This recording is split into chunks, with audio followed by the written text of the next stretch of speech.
goes and leaves appear on the wild vine, and the little birds sing without one of them ever stopping.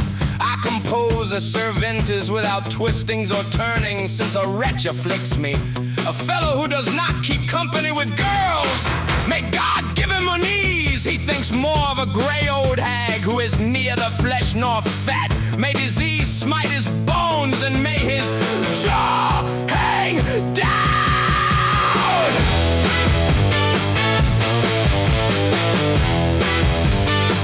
A gentle, graceful girl, to whom good report clings, fine, open-hearted, fresh white, from whom joy never turns away.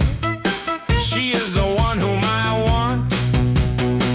If she but welcome me gently and press me to her, far more than the rotten old hag, even if she gave all of Limoges and Isa.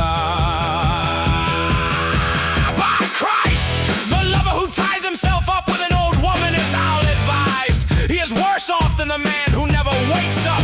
He exchanges his new clothes for rags, his horse for a sheep, and instead of wine he drinks water out of a pail. I make my moan of them, and I think that that color of theirs is wonderful, which they make white and red with the stickiness of a beaten egg put around their ears, and the white paint they put on afterward, in which they dry in the sun, and the rouge and the cosmetics, even in their armpit, and afterward when they make water, it is very evident that it all comes out of an old woman.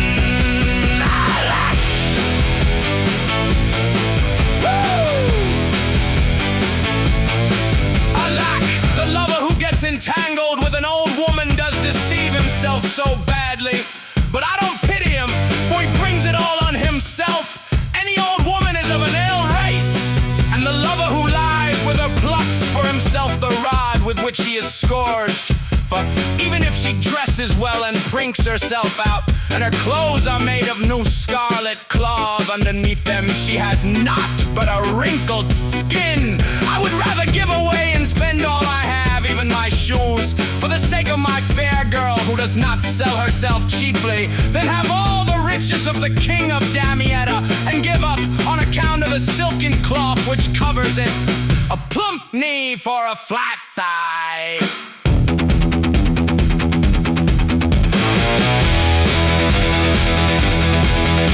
The lover who gets tied up with an old woman has a great lack of sense. They are really very ugly when you scan them well. I would bet 1,000 sous that a well-shaped young damsel, even a misshapen one, is as good as 500 old women. Sir Bertrand lies like a painted face. I wish that he might get a broken head for it. When I hear him talk about eating and what he gets out of his good hostess, I'll say that when he has to lie with her, he'll pay dearly for the fine evening and all the pork and beef, for he'll get fussed with her thick skin so soft and wrinkled. It seems really when a man touches her as if she had never taken off her outer garment.